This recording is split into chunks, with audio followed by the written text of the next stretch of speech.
Donc, comme je mentionnais tout à l'heure, il y a plusieurs façons de créer ce contenu en réalité virtuelle. Et initialement, non, c'est pas ça. Cela a été les images de synthèse, parce que ce sont des environnements où au départ, ce sont des développeurs de jeux vidéo qui ont créé ces environnements-là.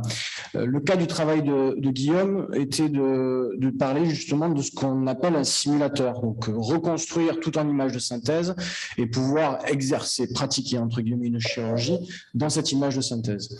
Les différents types de compagnies qui créent ça à l'heure actuelle présente un écueil qui est important, qui est le coût.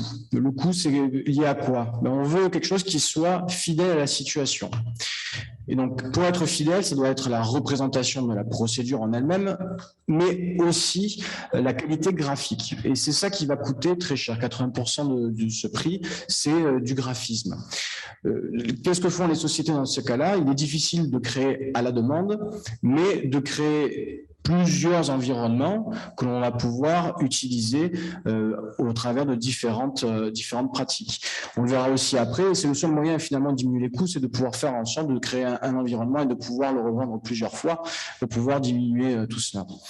Donc, ont été mis en place des environnements standardisés. Et là, il faut s'imaginer qu'on est vraiment en image de synthèse en réalité virtuelle immersive, c'est-à-dire dans un casque, on est coupé de l'environnement. Et le but des images de synthèse va être de pouvoir ensuite manipuler l'intégralité de cet environnement. On utilise des fois des manettes. De plus en plus, maintenant, le casque repère les mains. Il n'y a plus besoin de manettes pour pouvoir naviguer dans les différents aspects de l'environnement. Ça peut être réalisé... Là, on est sur une procédure qui est plus anesthésique. Et ensuite, je vais vous montrer ce sur quoi ils ont travaillé dans le cadre de la chirurgie. Et tu peux mettre la suivante, s'il te plaît?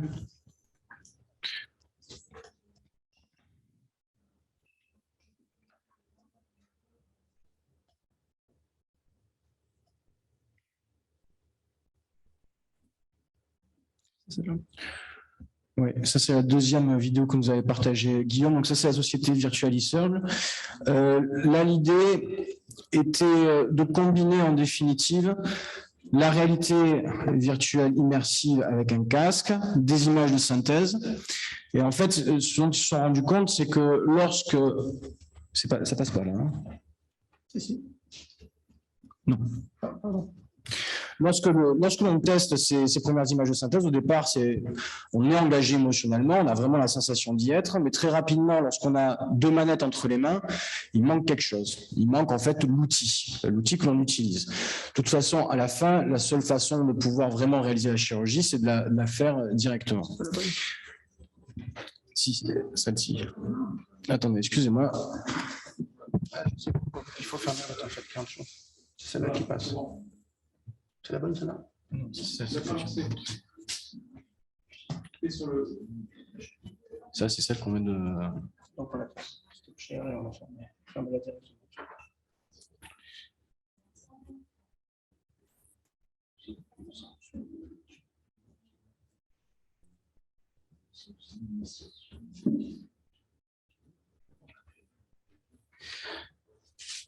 L'idée qu'a développée cette société, c'est donc d'avoir un environnement en réalité virtuelle image de synthèse, mais d'avoir aussi l'outil que l'on utilise au bloc opératoire pour le connecter et le rendre en image de synthèse également.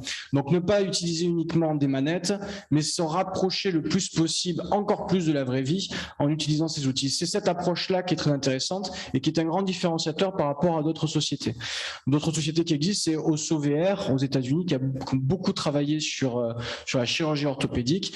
Mais voilà, il manque toujours cette approche d'avoir l'instrument en plus. Comprenez bien qu'ensuite, par contre, pour pouvoir développer pour chaque instrument, chaque chirurgie, vous imaginez le coût au final. Donc, il faut toujours se dire que ça peut être sur un environnement qui soit relativement standardisé pour faire en sorte de pouvoir coller aux différentes pratiques. Guillaume, dans son approche, avait ensuite construit une étude que je vais me permettre de partager puisqu'il avait déjà présenté à l'académie de chirurgie. Alors, hop. Voilà. L'idée, c'était de se dire que, comme je l'ai mentionné avant, il faut vraiment du réalisme, et du réalisme qui soit dans la situation qui est présentée, mais également dans les images. Donc, avoir du photoréalisme. Globalement, photoréalisme, c'est quoi? C'est ou bien vous avez quelque chose qui ressemble à un cartoon, ou vous avez le film Avatar qui déroule. On comprend bien que là, une grande différence. L'interactivité avec les dispositifs médicaux et, bien entendu, la fidélité dans la modélisation anatomique en elle-même. Donc, Guillaume avait beaucoup travaillé sur une chirurgie qui est la sleeve-gastrectomie monotrocar.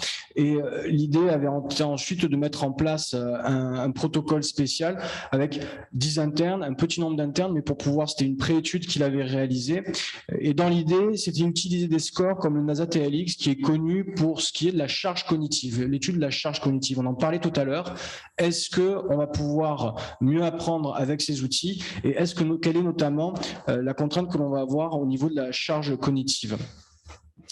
Je vais aller très vite puisque je n'ai pas bien entendu tous les détails de Guillaume, mais l'idée était en fait, il a pu montrer que le groupe en réalité virtuelle a voyé sa charge cognitive lors de la réalisation de la procédure diminuer. Une autre étude a été sortie il y a 2 ans de ça, montrant qu'en fait la charge cognitive était corrélée au niveau d'expertise que l'on avait. Plus on est expert, plus on va faire presque machinalement un geste, et ce qui veut dire qu'on va pouvoir libérer de la charge cognitive pour d'autres choses. C'est pour ça, quand on est senior au bloc opératoire, on va pouvoir opérer, en même temps recevoir les appels des urgences, gérer le service. S'il n'y a pas l'appel des urgences et gérer le service, par contre, vous allez pouvoir aller plus loin dans la procédure et faire des procédures qui sont de plus en plus complexes. Et la charge cognitive, il a été montré, c'était sur des épreuves d'échographistes en gynécologie, que plus on était avancé, moins on avait de charge cognitive. Et donc l'idée, c'était de se dire que potentiellement, la réalité virtuelle pourrait permettre d'accélérer la diminution de cette charge cognitive et donc de gagner plus rapidement en expertise. Je m'excuse déjà auprès de Guillaume si ce n'était pas le message, si j'ai pas correctement tout retransmis de son message, mais globalement, c'était vraiment les points clés qu'en général, il cherche à délivrer. Et je vais me permettre peut-être de vous proposer quelques questions concernant ce type d'environnement auxquelles je pourrais répondre, et ensuite je vais aller dans ma présentation qui est plus sur une autre façon de créer ces environnements-là.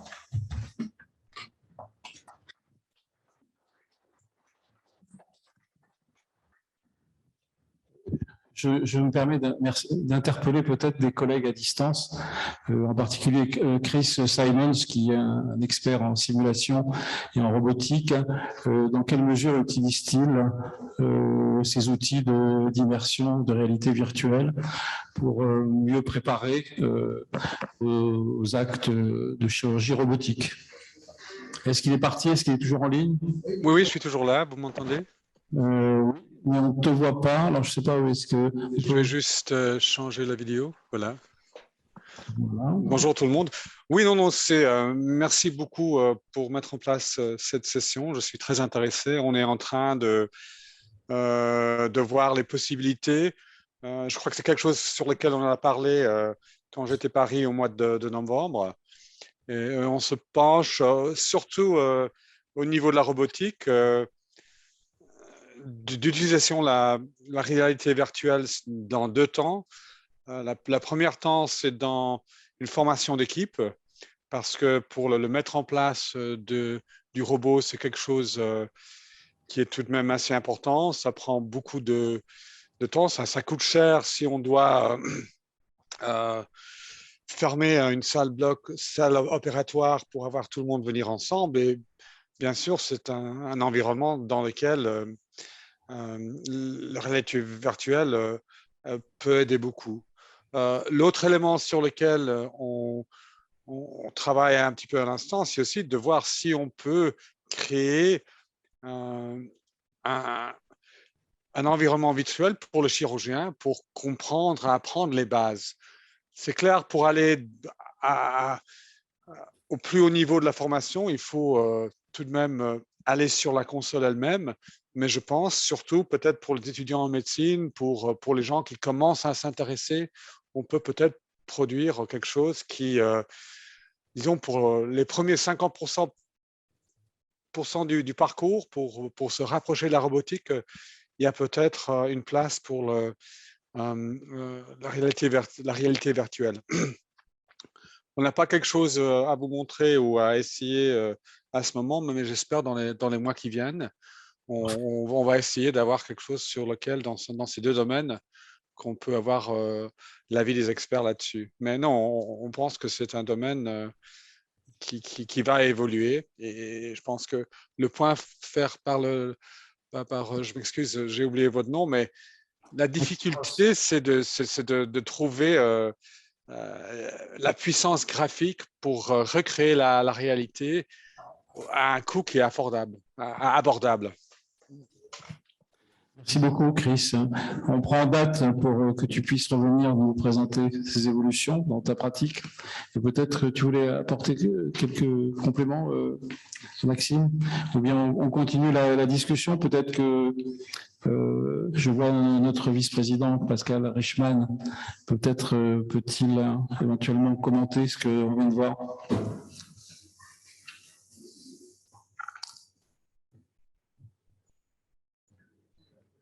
Il faudrait ouvrir ton micro, par contre. Oui, c'est fait. Vous m'entendez? C'est bon? C'est bon? Pascal? Oui, merci de me donner la parole. Un peu ex-abrupto, je ne suis pas un spécialiste de réalité virtuelle. Ce soit du live, hein, qu'on puisse interagir. J'ai bien compris que ces moyens, ces techniques remplissent une case pour revenir à l'anatomie entre le livre qui, à mon avis, reste très utile, au moins pour commencer à apprendre, et le vivant, bien sûr. Moi, j'ai juste une question. On sait qu'en chirurgie, bon, il y a des techniques de base, mais il y a aussi des variations d'un cas à l'autre, même sur une même indication et une même technique opératoire. Est-ce qu'on peut imaginer... L'avantage de cette réalité virtuelle, c'est qu'on peut la répéter en termes d'apprentissage, et on sait l'importance de la répétition dans un apprentissage, mais c'est toujours les mêmes images. Est-ce qu'on peut imaginer de faire varier sur une technique donnée et d'avoir peut-être 4 ou 5 situations, ce qui permettrait d'augmenter encore cette capacité d'apprentissage? L'immense avantage, c'est effectivement par rapport à la situation actuelle où nos étudiants apprennent, c'est qu'il faut le temps de passer d'un malade à l'autre, et parfois il peut se passer 15 jours, voire plus, pour une même technique, pour un étudiant donné.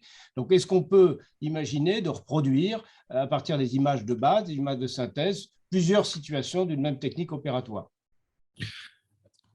Merci beaucoup. Oui, merci pour cette question. Effectivement, c'est quelque part, c'est le Graal qui est recherché. Toute la complexité en est toujours aux questions de budget, puisqu'il faut pouvoir représenter différentes situations. Si ce sont les situations de base, disons que si l'on développe par rapport aux complications les plus fréquemment rencontrées, là, on sait qu'on va pouvoir améliorer l'acte, puisque opérer n'est pas seulement opérer quand tout se passe bien, mais justement la gestion du risque. Par contre, la limite qu'il va y avoir dans le cadre de cette réalité virtuelle immersive en image de synthèse-là, c'est comment représenter les différentes écoles aussi. C'est-à-dire que vous êtes dans un cadre qui est défini, protocolé à la façon d'une école. Représenter toutes les différentes écoles, c'est la complexité. Je ne pense pas que en image de synthèse, on puisse y arriver.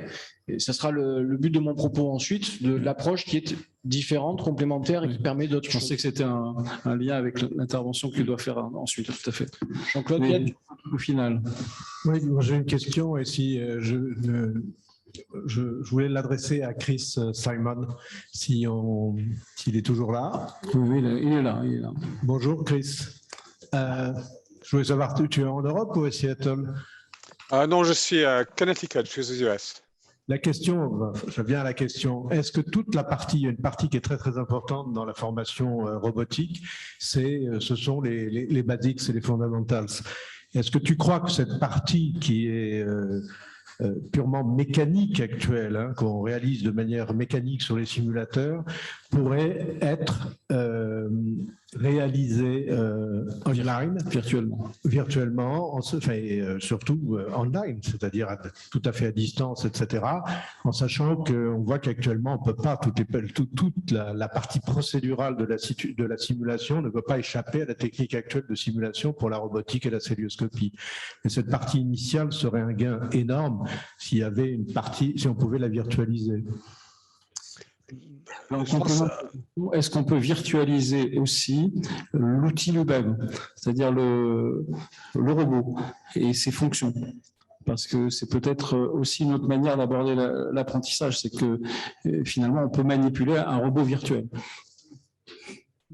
Je pense qu'on est en train d'essayer de répondre à cette question. Je pense qu'il y a des gens qui pensent que oui, il y a d'autres gens qui pensent que non. Alors, on est en train de mettre en place, comment dire, en anglais, proof of concept, preuve de conception. Je ne sais pas si c'est la traduction, mais vraiment pour essayer, pour voir, de faire une maquette, je pense. On va faire une maquette en virtuel. Et d'ici quelques mois, on va le tester avec des étudiants, avec des chirurgiens. Et puis, on aura une réponse. Ça ne va, je pense, jamais être à 100% que le robot réel, c'est très clair. Mais si on voit que c'est un voyage, est-ce que ça peut faire 50% du voyage, 80% du voyage? Je ne sais pas pour l'instant. Et c'est ça. Mais je pense qu'il y a assez d'éléments qui pensent que ça vaut le coup d'investir un petit peu là-dedans pour voir ce qui va se passer. Le coût moyen d'investissement pour Chris, combien vous mettez d'argent pour faire un modèle comme ça? Je ne peux pas vous dire pour l'instant. On est vraiment, ça dépend. Le problème, c'est de trouver quelque chose qui, il y a quoi, une dizaine de robots maintenant qui peut être utilisé sur le marché. Alors, on est en train de peut-être trouver une variation dite générique qui permettra de développer une pédagogie généralisée. Alors, pour l'instant, mais on commence à étudier, on commence à investir là-dessus. Et je ne peux pas vous dire pour l'instant la somme. Jean-Pierre, merci beaucoup. Devant la multiplication des situations… Jean-Pierre Rosenbaum, ophtalmo. Oui, ophtalmo. Alors, devant la multiplication des situations et la multiplication des startups, on peut les appeler comme ça, donc comment ça se passe au niveau international? Quelle est la position de la France, des startups françaises? Est-ce que le développement se fait en connexion à travers les différentes sociétés, ou est-ce que les développements sont individuels, chaque société traçant sa ligne pour finalement avoir la prépondérance et arriver au schéma final? Malheureusement, c'est surtout ça.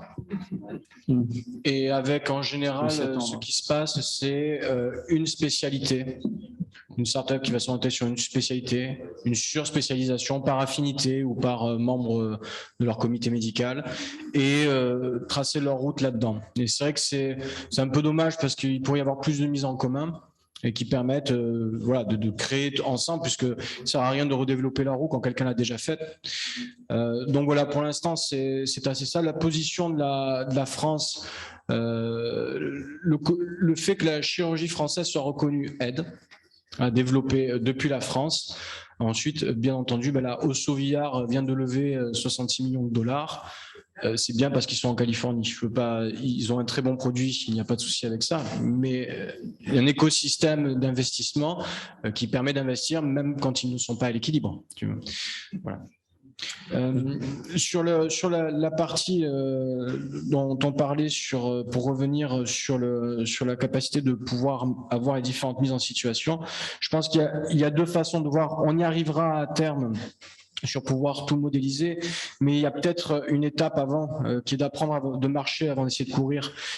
On veut faire, si on reprend l'analogie avec les simulateurs de vol, on avait eu l'an dernier déjà des études par rapport à ça. Si on fait un simulateur de vol, on ne peut pas faire de la même façon un simulateur chirurgical à l'heure actuelle, étant donné le nombre de paramètres à prendre en compte.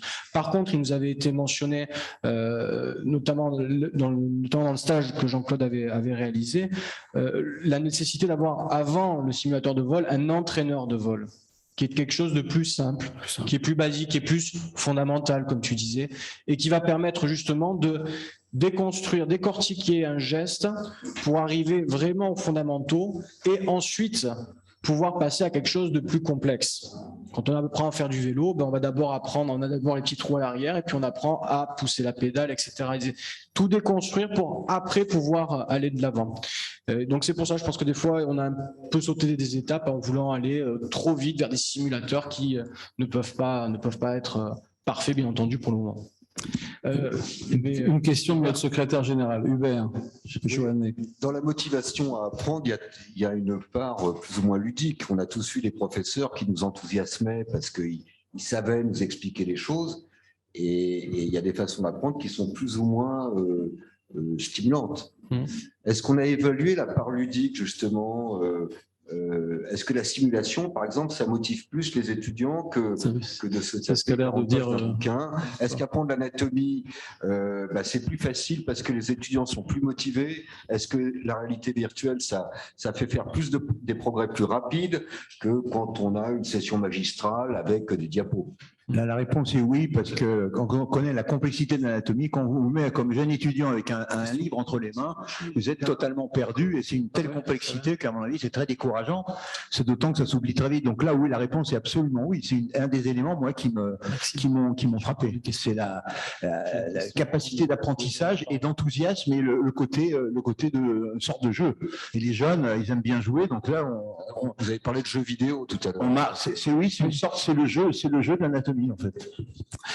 On a encore une question, et ça me fait plaisir parce que je ne la connais pas, qui a levé la main, Jelena Godjevac.